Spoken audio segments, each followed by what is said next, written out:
This is our third meeting, and before we begin the text study, let us be grateful to the Guru Parampara. Om Shri Gurubhyo Namaha Harihi Om Tat Sat Om Guru Brahma Guru Vishnu Guru Devo Maheshwara Guru Sakshat Parabrahma Tasmai Shri Guruve Namaha. Then let us chant the class mantra, Vedic study mantra. Om Sena Vavatu Sahano Bhanaktu Sahaviryam Karvavahe Tejasvina Vaditamastu Ma Vidvisha Vahai. Om Shanti Shanti Shanti.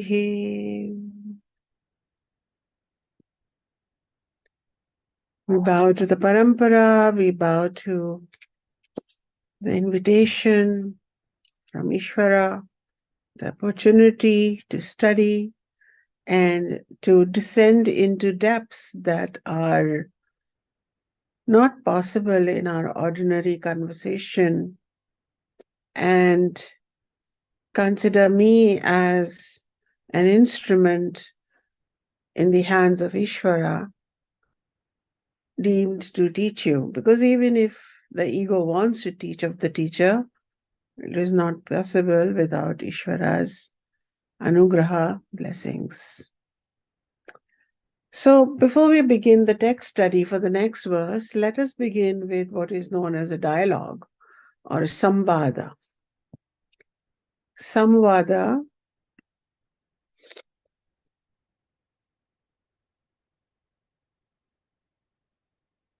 means dialogue.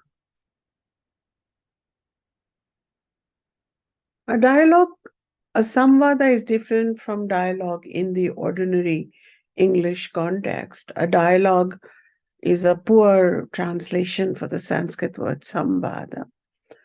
But let me explain. Samvada is a very focused back and forth on Atma or on the self, on the topic. And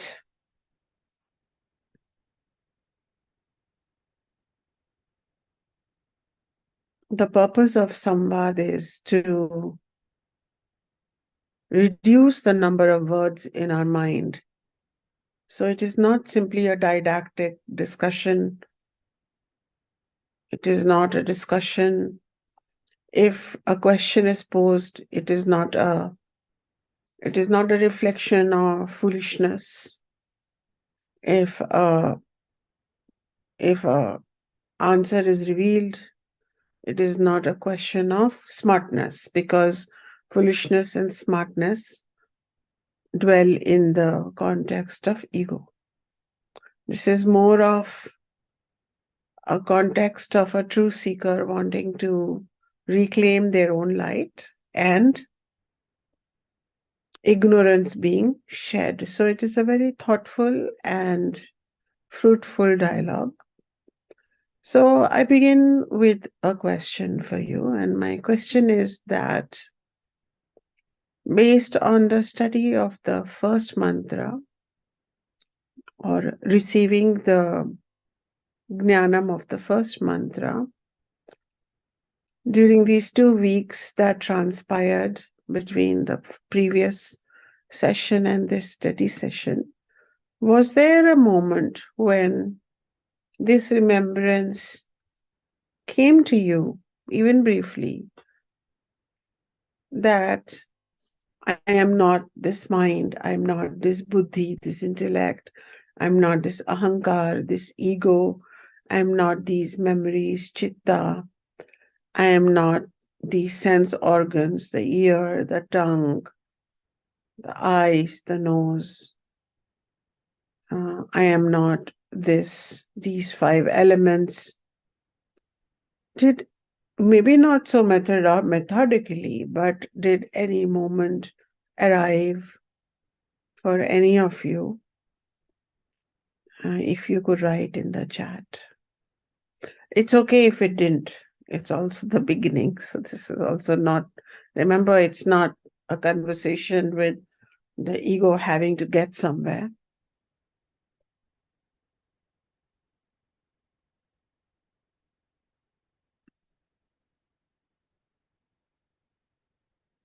Okay.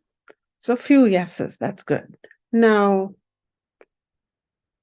did that negation, that I am not this, I am not that, that this pain is occurring, but I am not this pain. This negation brings some relief to you.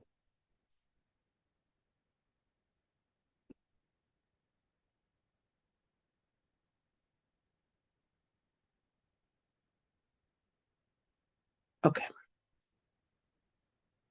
Yes, for some people almost immediately.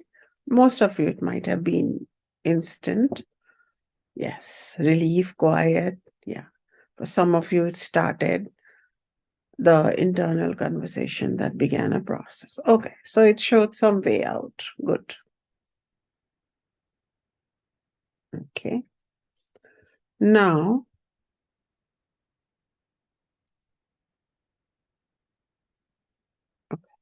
so now let us look at um,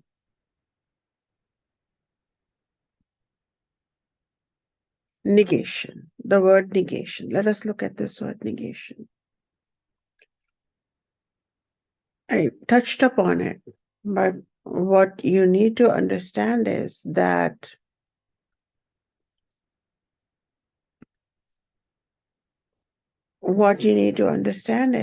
there is no other way to know the self but to know it in a negative way. That's an important point. We know a cup by a positive way. This is a cup, you know. So, but the only way the Atman, the self, which in this case will be known as Shivananda Rupa, Chidananda Rupa, Shivoham, Shivoham. The self is being described as Shiva. So the only way it can be known, why did we go through this exercise? And we will continue to go through these exercises because it is not possible to describe the self. Those of you who have taken the SSP Sovereign Self Paradigm course with me, we had these 9 values which are not a negation. But actually, those 9 values were such as power, such as wholeness. Those values were how you feel as a result. But we cannot say as such that wholeness or peace or bliss, because that's what happened. So in the early weeks, I was helping you indirectly negate, let go of the ego. So we cannot teach it positively because no attribute as such can be given to describe the self. So this is something that, that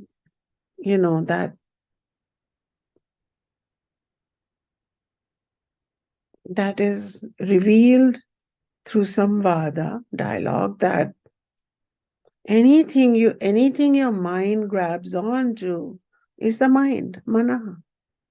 And hence, Atman or Brahman can only be known through negation because of Superimposition, which is the key issue here. There is something non-tangible, there is something there is something present, like I said, but it cannot be known through anything worldly. Anything in the universe, anything your mind conceives of, it cannot be known. Cannot be known.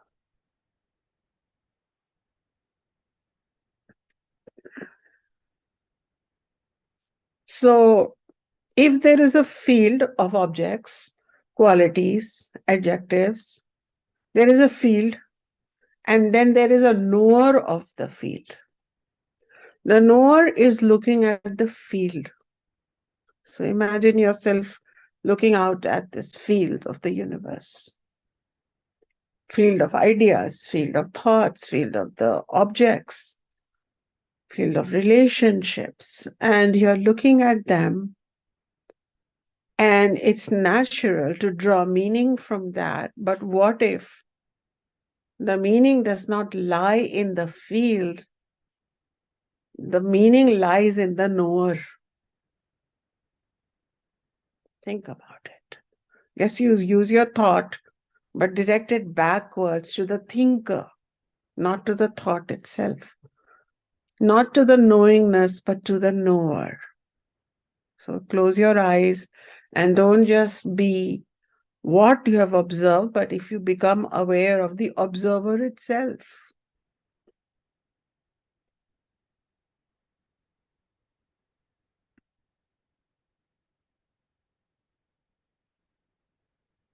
If you become aware of the observer itself, the inner witness, then you can begin to get some idea on where you have to land. And for that, you had to negate the whole universe of experiences, multiverses of experiences. Now, as the Upanishads have known multiple lokas, which are not in this time and space dimension, they are multiple verses, multiverses have been known. Now they are being discovered. But what if all that is just the field of knowing and you are the knower? Then negation becomes our method.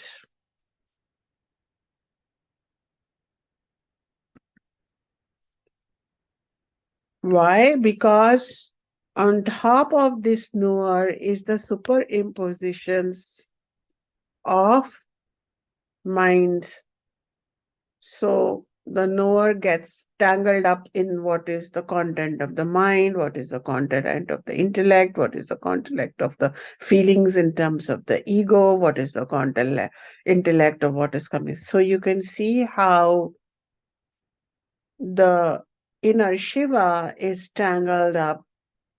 So if you negate all that, you become immediately, Shiva becomes present, the knower becomes present.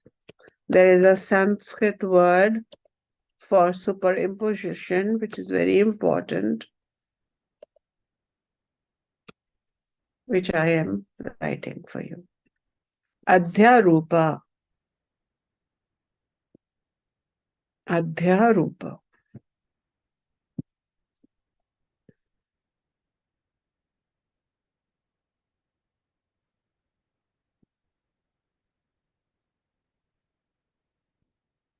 So not Rupa, sorry, what did I write here? Spelling. 1 second. Yeah, it's not double O, it's single O, so Adhyaropa. Like a rope, Adhyaropa. So you can remember it this way, that you entered a room, the lighting was very dark, So you saw a snake there. You got scared. But underlying truth is when you turn on the light of knowledge, you negate the presence of the snake. And what do you find? It was a coiled up rope. So you don't have to be scared of the rope. So you can remember from that. So by negation, we remove the snake of existence and we find the rope of truth.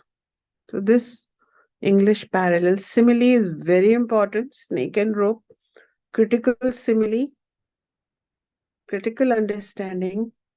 So Adhyaropa means Adhyarupa also we say, but I'm going to go by Adhyaropa, Adhyaropana, Adhyaropa. Adhyarupa means that which has been superimposed.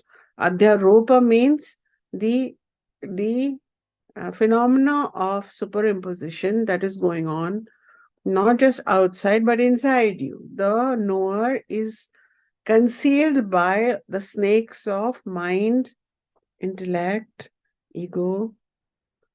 And so knowing this knowledge helps you meditate as if right now unto the quietness of the knower. You go into being the knower. So those of you who went through SSP, in a very simple way, I tried to help you become the witness. Didn't go into any of these concepts, but we are now going into the engine of those concepts.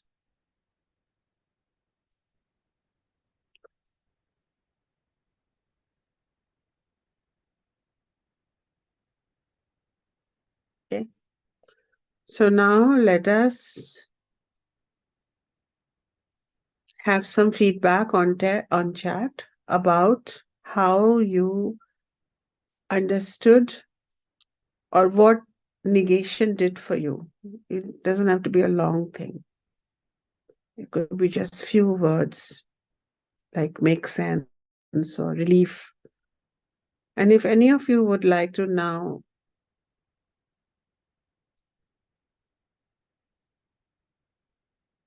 talk about this, if any of you have a question on this or want to make a comment, this is a good time. I can't really see you, so I guess you can unmute yourself if you want to speak. Any question?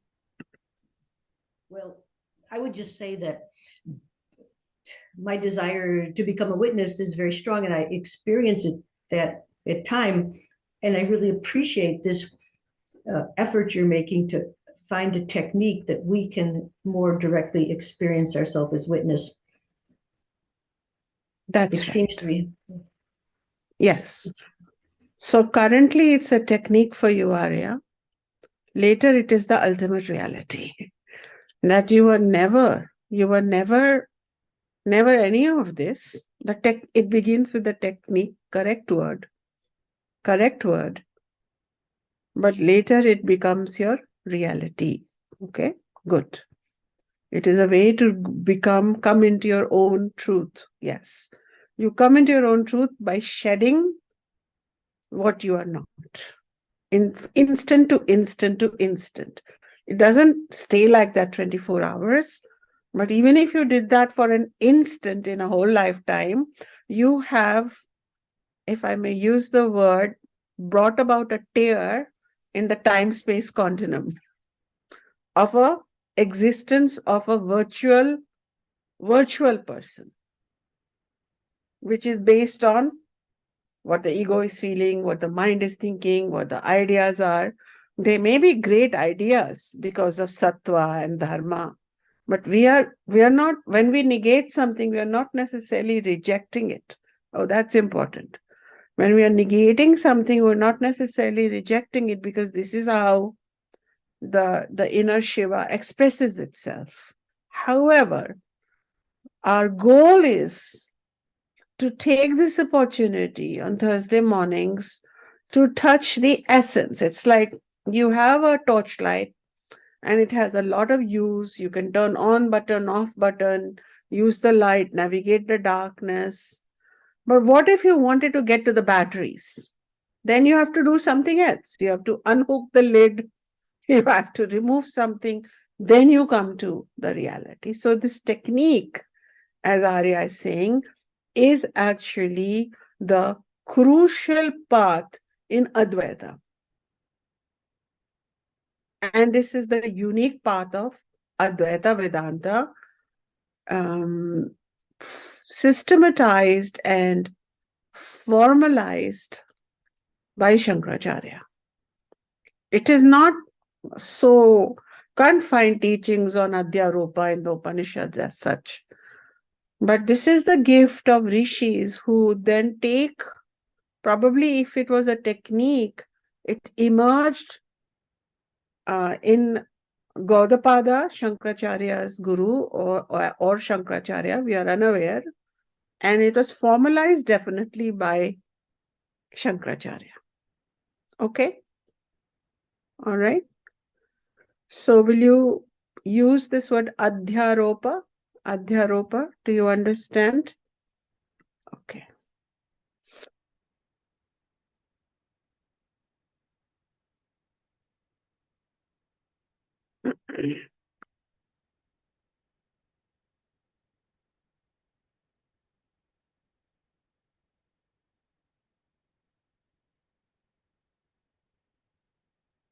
Now, let's look at the word adhyaropa.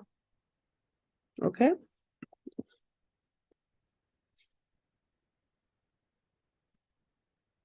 And in case you were thinking we are just going to go through verse by verse, this is how one descends into the deeper teaching. And each teaching becomes a unveiling from within. Oh, no, the mind is not a snake as such, because the mind does wonderful things. The mind brings us to our guru, the mind gives us darshan of the ultimate reality. No, when I'm only using it as was it a snake or was it a rope? So we don't want to stay in the realm of the perceived snake. We want to, and a snake typically scares us, which if you stay out there all the time, if somebody wrote here that negation brought me instant relief. Why? Because you negated the areas where doubt, uncertainty, etc. dwell, and you didn't just land into nothingness. This is where this will take me time. What did you land into? What is this inner Shiva? What is this Atma? This is what some of you have experienced it in the SSP, but we land into something from a technical perspective, which is the truth. Okay. So now let's look at the word adhyaropa. I think that's important. So the word, so I had written it up, so I am cutting and pasting for you so that in preparation for the class, so that you can have it. Okay. Here you go. So adhyaropa can be broken up into two words, adhi and aropa. Aropa literally means superimposition, and adhi means in relation to or upon. For example, that I am an acharya is an adhyaropa. Adhyaropa doesn't always, it's not a bad word. Adhyaropa simply means it is a superimposition upon the Atma. Similarly, adhyaropa could be negative also. Somebody is a criminal, but we always say, don't just go into the criminal, look into the criminal's heart. We are trying to negate, aren't we? We are trying to descend deeper. So adhyaropa literally means a superimposition. If that's the word, you can superimposition upon. Okay. So our journey is to shed these superimpositions through learning, through meditation, And then if we keep dropping the superimpositions, we are able to connect with what remains after everything has been dropped. So that is why I come back to the original teaching that Atman cannot be known, Brahman cannot be known, Atman Brahman is one. We'll come upon that in some other scripture, not this one. But the truth cannot be known without negating because it has been superimposed. That is why when students learn meditation techniques or mind management techniques or mind manifestation techniques, they only stay at the level of the mind. So you can sharpen the mind, brighten the mind, use the mind, but we stay in the realm of the mind. There is a difference. Similarly, we can purify the ego, but we remain in the realm of the ego. We can have a noble ego, a dharmic ego, a super dharmic ego, but we remain in the realm of the ego. So at some point, we have to reach the inner Atma. We have to even negate the good qualities that we may have gathered all along. Not that they do not have relevance in the entire phenomenon of existence. In fact, they are what we learn. Dharma is to be learned before moksha. But in these teachings, especially the way we proceed in our lineage, we go into the eye of the truth by negation. So we may get a few moments of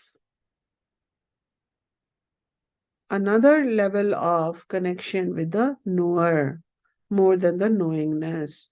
In the knowingness realm, we have opposites, good, bad, right? Truth, false. But when you are when you get identified with the knower, then you are a witness of the entire field. And this is, as a student mentioned, Arya mentioned, a technique, yes, until the technique becomes the pathway into the realization that I am not this, I am not this, I am not this, then what am I? Is the one who is negating, right? The deep presence within. Okay. Any other question?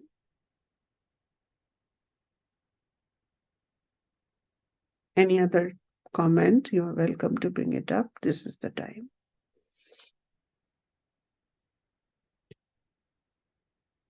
Okay. Let's proceed.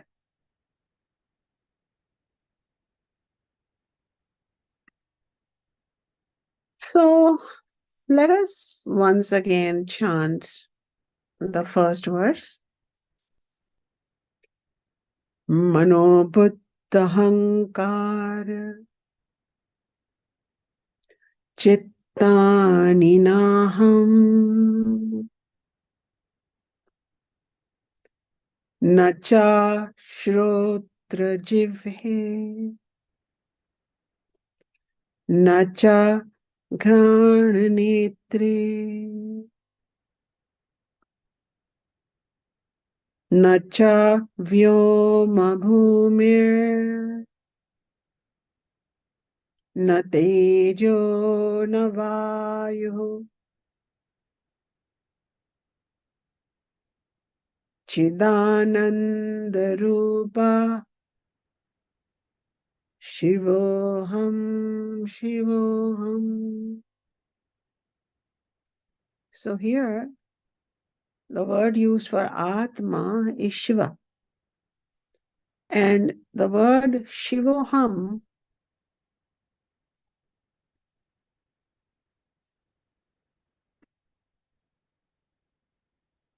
is broken up, can be broken up. It's a sandhi or a union of two words. Let me write that.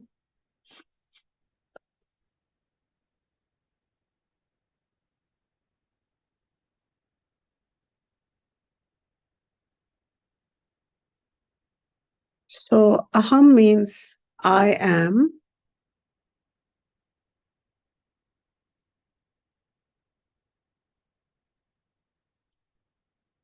So it becomes Shivo aham is Shiva I am. That is what we are saying.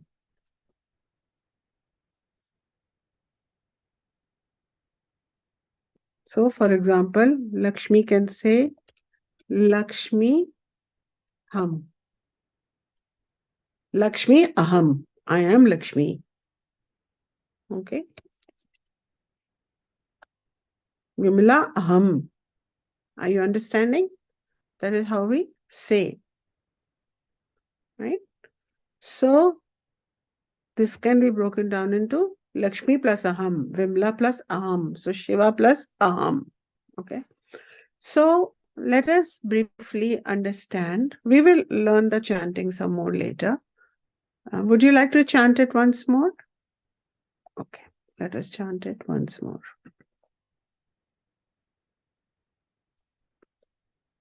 Mano Buddh Ahankar Chittani Naham न चाक्षोत्रजिह्वे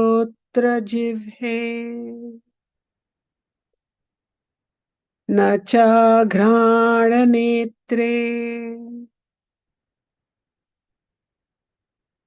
न चाव्योमभूमिर्न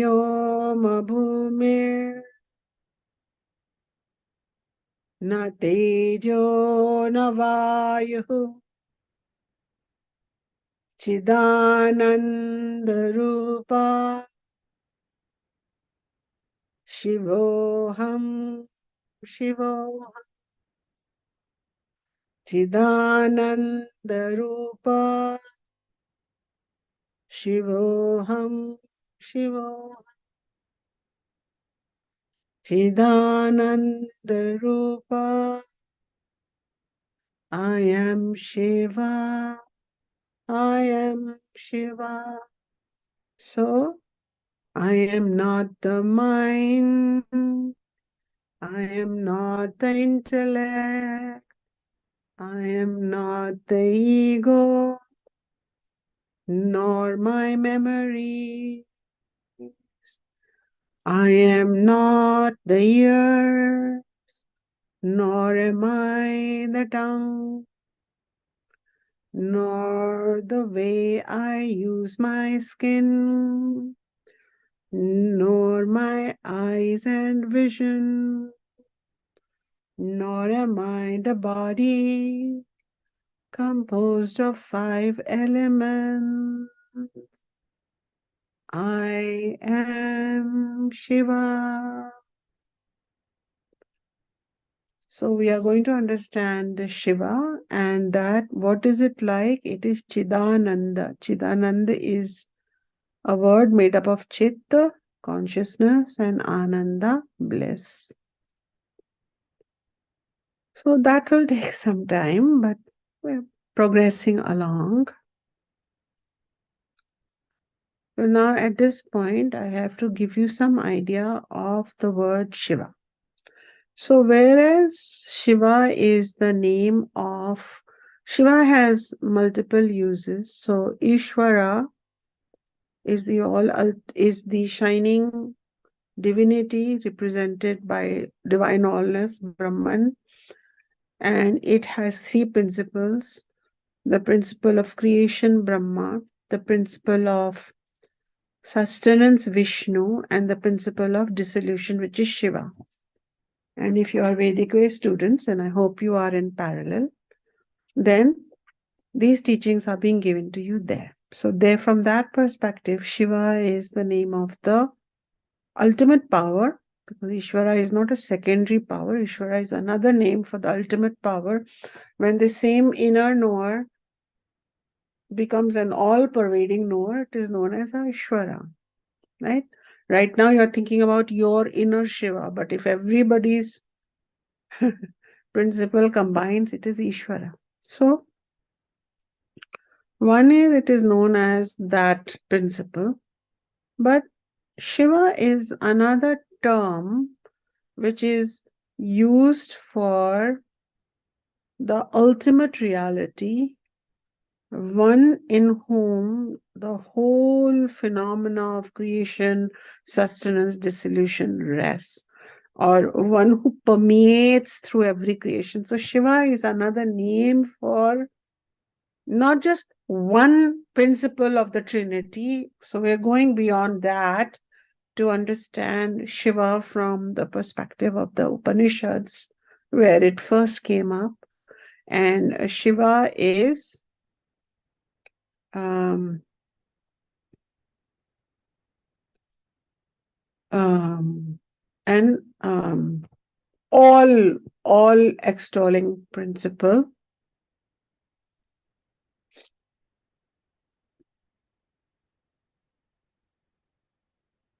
the controller of everything. And the word that, if you just look up internet, what is Shiva, then everywhere it means the auspicious one, the auspicious one. That is because in the Amar Kosha is the name of the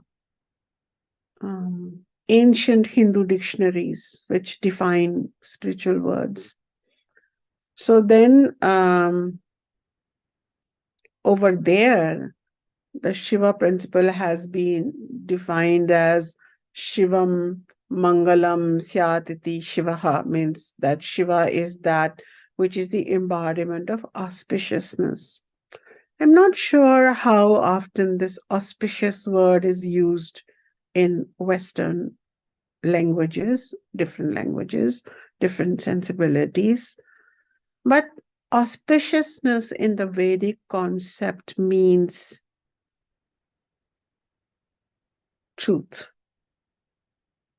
because only that which is true can be auspicious, can be good, can be auspicious. General meaning of auspicious means probably, let's see how English language defines auspiciousness.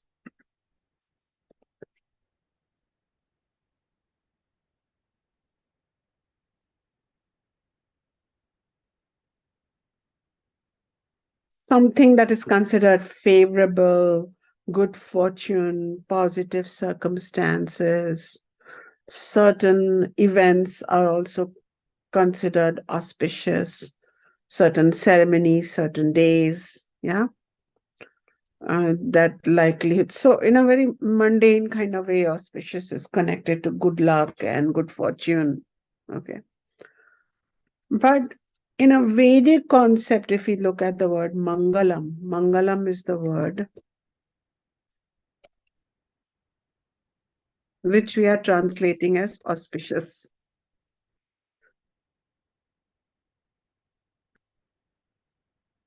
Auspicious, I think that's the word. Mangalam. Mangalam is not just in a worldly sense. Like we chant, no, Sarva Mangal Mangalye, that from Ma Durga, Sarva Mangal Mangalye, Shive Sarvartha Sadhike, if you remember that mantra. So, or we say, we chant peace mantra, Sarvesham Mangalam Bhavatu, Sarvesham Purnam Bhavatu. So we say, may all beings have Mangalam, may all beings have Purnam, which means wholeness. So what is Mangalam then? So Mangalam, for something to be truly auspicious, it literally means it is connected to what? It is connected to the ultimate divine truth, to truth, higher truth, not brown people's truth, white people's truth, yellow people's truth. It's not a broken up truth. It is the truth, right? So that is why Shiva is connected with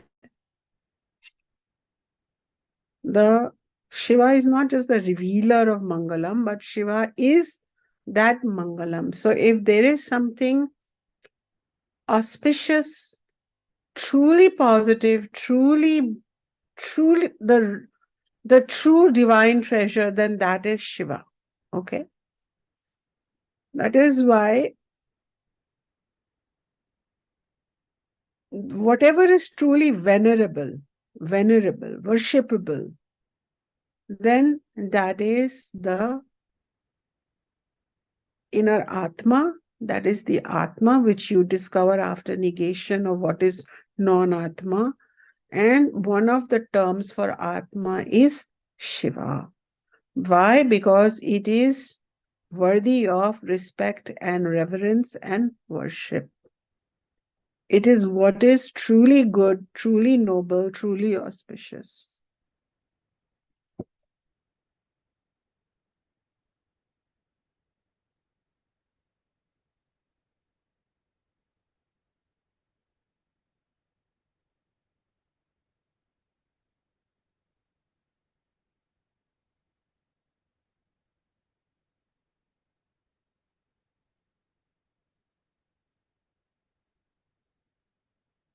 Also, if you look at the word Shiva, if you break it up into SHI, Shi, and Va, Shiva.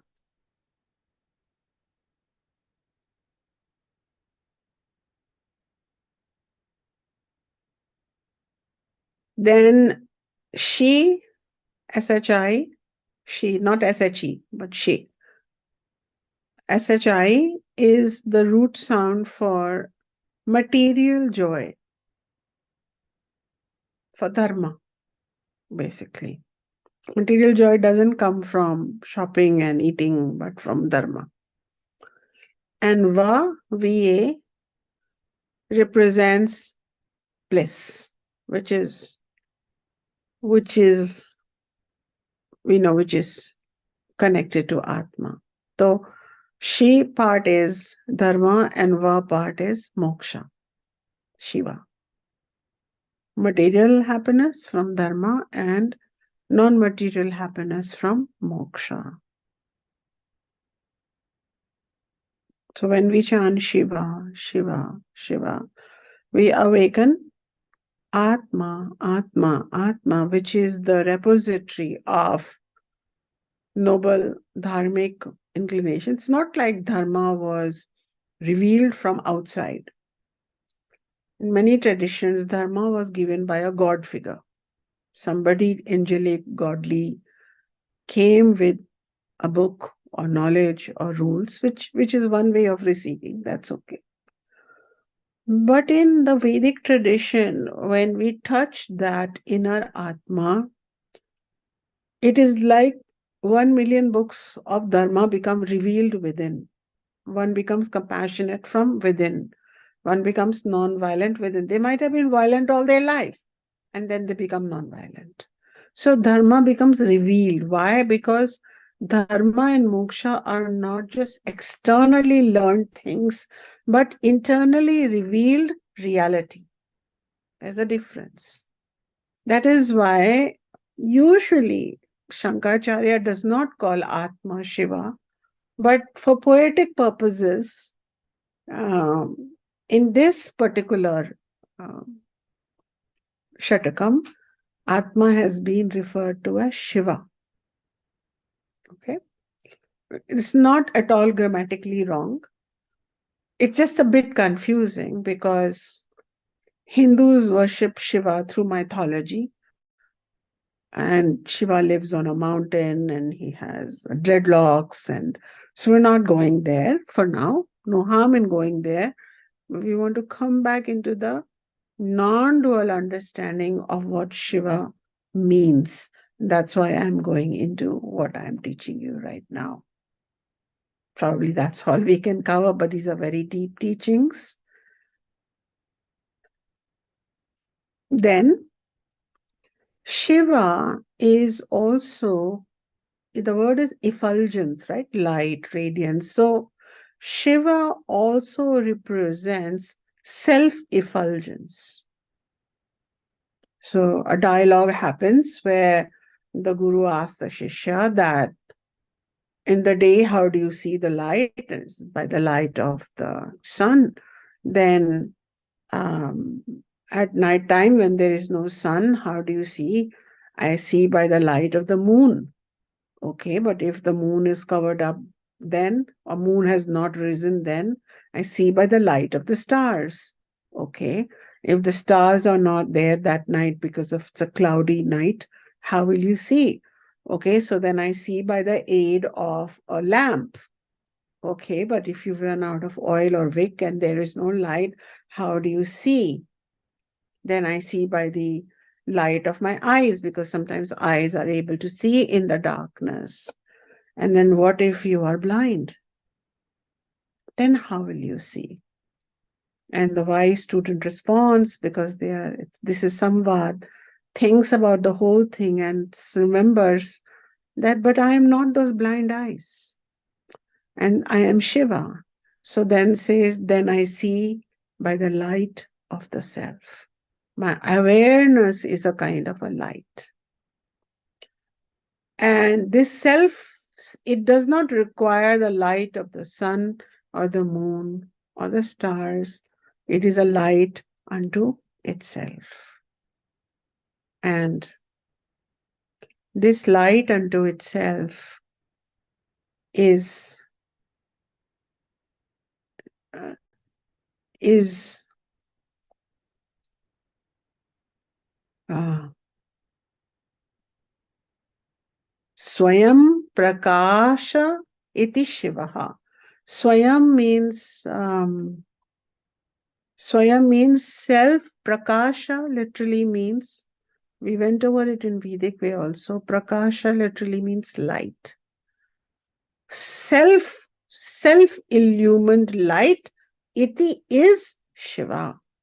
So again, in and I'm quoting from different scriptures, that Shiva is not just a deity or a person, but that principle, that Atma, that truth, which does not need to borrow light, but it is the source of independent light. It is therefore a divine light. It is also known as Divya Jyoti or divine light. So Shiva represents that also.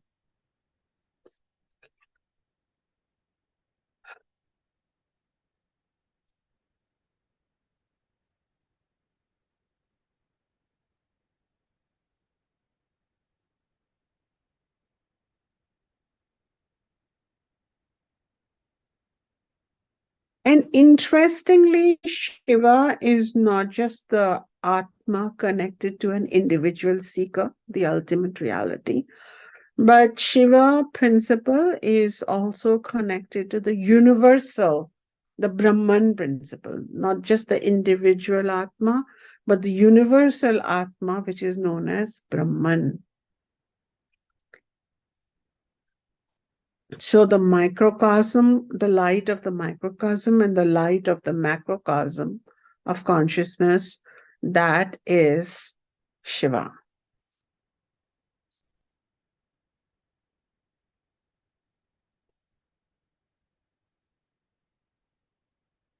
And then I think we will come back and review, we'll do another class on Shiva.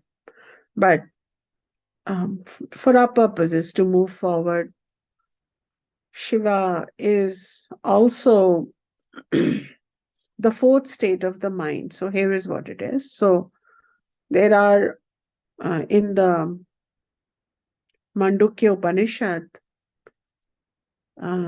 we have the mind, the ego. We are all going through 4 stages in a 24-hour period. So the ego has a waking stage for several hours. Then it sleeps and goes into a dream world. So it has a waking world where it operates. Then it goes into the dream world. And it has different virtual, like this is also virtual, kind of. It's not the ultimate reality because we are in a field out there. Then it creates a field inside itself. dream field. Then for a little while, there is no dream also. So the ego rests for a little bit. And then it again starts. So when it is resting, it has no knowledge. It kind of goes into a coma. Then in the waking field, it has waking knowledge. In the dream field, it has dream knowledge. Then in the deep sleep state where there is no dream, it has no knowledge. But it's kind of trapped.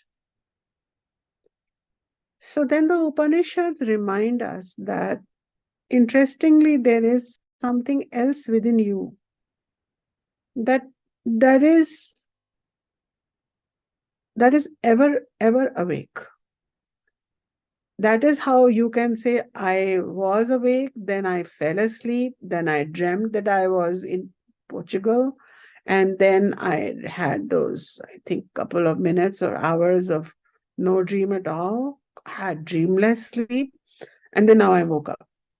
So there is something that is connecting everything, that is like a string. It is the inner observer. Even when your mind falls asleep, and there is no world now, neither the outer world nor the inner world, its reality is still there. Everything else in deep sleep, worlds become negated, kind of for a few minutes. Thank God. That's how we are able to live. So, but there is something, that fourth state within you, that fourth state within you is connected to your true state. And that state is also the state of Shiva. Okay. That state, that fourth state, is not divided up into I, the waking person, in which I am a well-off person, I, the dreaming person, in which I'm a beggar, I, the deep sleeper who has no existence for a while. No, it transcends all these states. So these are some ideas. I can go on and on about Shiva, but these are some ideas to make you separate out this word Shiva, Shiva Aham, I am Shiva. Then at least it starts helping you entertain some grander ideas about your identity. Okay, we'll stop here. Otherwise, it will become a lot of words, words, words. Let's go back into negating the words and just simply being with this knowledge so that at least you can negate the fact that I'm not something small. And big and small is also a worldly thing, but I am connected with the divine reality. That much, I wonder if the transmission today is helping you just touch. Would you like to respond?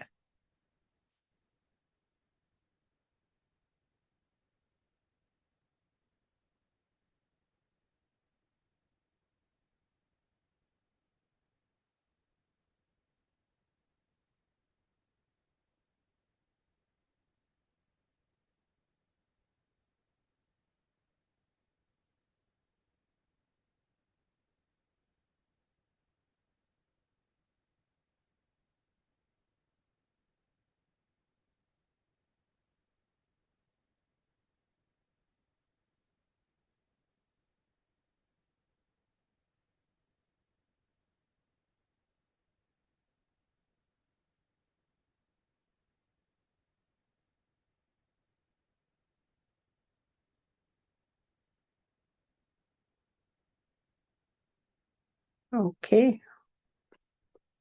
So you can practice the chanting when you review this. You can practice it again. And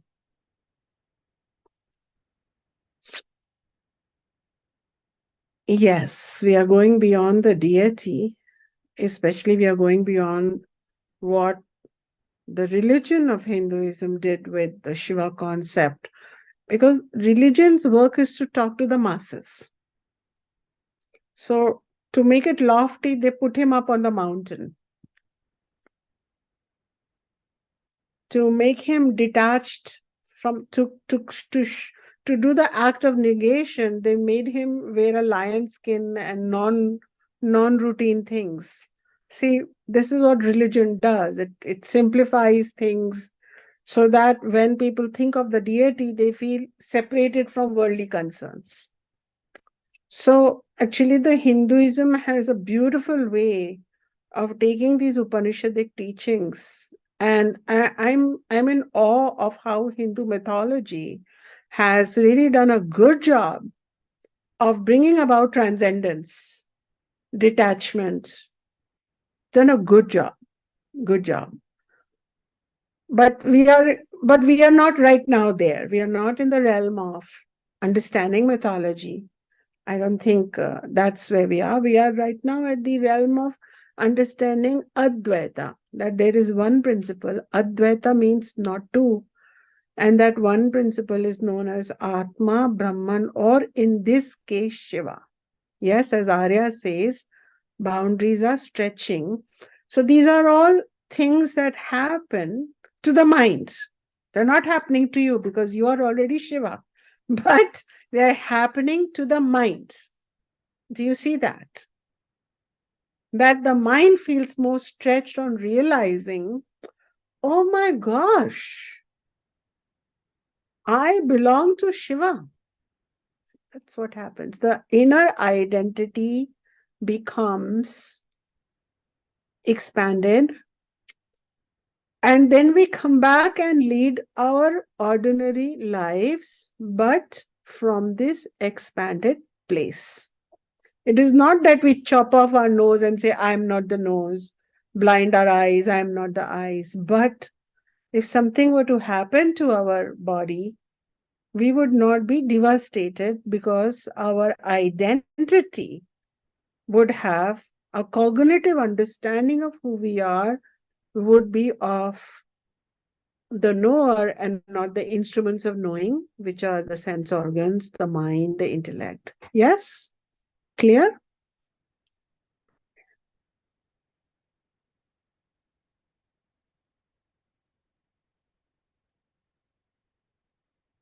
So even if you wanted to continue saying Shivoham, that itself now becomes a supportive practice, especially because in Advaita or in this Vedanta concept, usually a student who receives these teachings has done a lot of sadhana and they do not have a lot of turbulent emotions, raging questions, but most of you are just showed up for the class. That's because um, those kind of teachings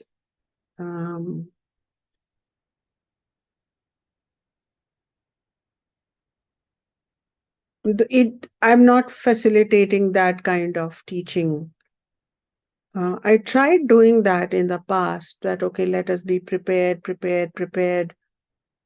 but somehow life gets in the way. So I thought that let us see, let me give you some gems. So what happens is that probably the knowledge of the inner Shiva will give you more emotional solace more than the truth. Do you understand? The mind will only use it as a way to become more relieved. So it will do the work that it should have done earlier with other sadhanas, but instead it will. But then I think that probably even if you achieve some degree of emotional stability because of studying the highest truth, you don't come near the you learn it, but you don't really touch it. But you get some emotional solace. That's pretty good because then in this lifetime, it may be that your mind is already rested. So if your mind was already deeply restful, and then when you learn that you're Shiva and you learn about it, it has a different experience. Do you see what I'm trying to say? That is why in your life, you might want to bring in dharma and try to um, lead lives of sattva, eating well, having a good routine, so that your learning is not just to calm the mind. Do you see the difference? And most gurus and most teachers, all they teach is how to calm the mind. And earlier I used to wonder, what is this? But actually, that is the problem in Kali Yuga right now, that family systems are broken, professions are challenging, there's a lot of stress, and it is hard to really have this journey. Still, I feel equipped because for me, this is a living reality. So I feel equipped that if you listen carefully and if you're aware that my mind is stressed and I am not stressed, if you start doing this negation a little, some separation, you will have quicker movement inwards. So, from that perspective, Advaita Vedanta is the fastest relief, fastest. You will agree that there is some bypassing. Do you see? If you go into therapy, you look at the contents of the mind and the intellect, even the memory work is done. So, it may happen that you are bypassing, and I can't help because it's not bypassing in a classical way because it is expected that we are teaching mature people who have understood that whatever this shenanigan is not worth my attention so much. Do you see the difference?